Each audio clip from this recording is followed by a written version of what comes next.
Well,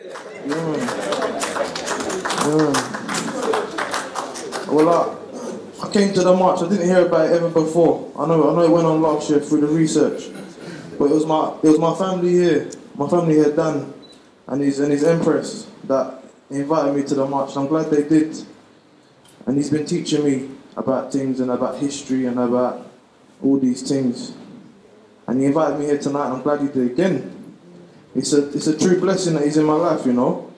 I only met him probably a couple of weeks ago. My experience of the march, to stay on topic now, for me it was a negative experience. You know, I enjoyed being around everyone. I enjoyed being with my people, being with my community. But at the same time, I don't have it in me to march every year. I don't have the patience for it. So, in researching to come to this event, because anything I go to, I always research first. I don't want to waste my time. I saw the different avenues that this group is exploring, and the different things that you have set up, and it's bigger than a march. It's bigger than a march. You know. So I'd say my post-march experience was better than my march experience. It's better than that. Because there's been a loads of marches in the past. They marched for people not to go to war. Millions of people marched, and they still went to war. So to me, the march thing, yeah, it's never worked for me. You know, but this seems like it's going somewhere. This seems like it's bigger than that, and I pray it does. Please don't stop. The stewards were exceptional.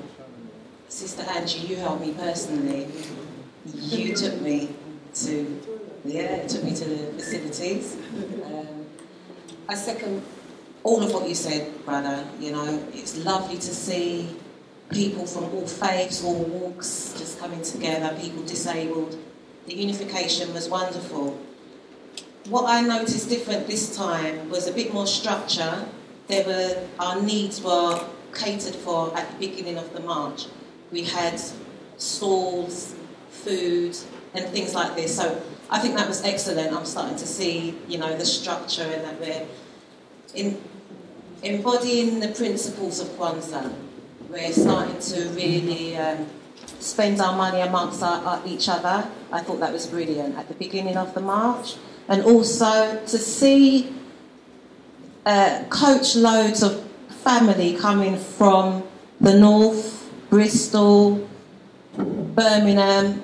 To me, that was wonderful. I just thought to myself, these people have gotten up at least 4 o'clock in the morning to make this journey to come to London.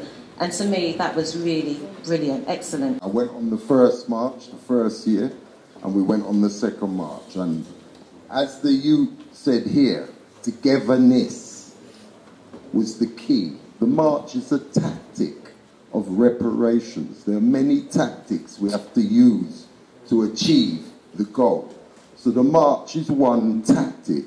And the first year we done the march, it was a huge achievement for African black people in England to get so many numbers together and march. So this year now when we march, we love the march, enough respect to all the organisers, all them that put the strength, the security, the togetherness generally. But at the same time, and I think that is the feedback about this march, we march seeing many of our brethren and sisters, and it's not a war thing, it's not a thing. Reparations is repair. So we have to deal with the healing. We need the tactic of marching is to have masses of people. This year, we should have had 100,000, 50,000. And this year, we had the possibility of doubling the amount we had. But through the discord, a million. And disagreement this year, positive. So I'm saying, the good thing was we march, and as people are talking about tactics, and some people don't march and things, but if the mass of the people decide to march, people should be behind them to march. And that was the decision originally, and people are marched. So when we're going down and you have another section of our people... My brother, Elder, with due respect, can I interject, please? I just want you tell me how the day felt for you, beloved. It felt good. It felt very good. It was a spiritual day, but we know it could have been better with the numbers. Give thanks, I.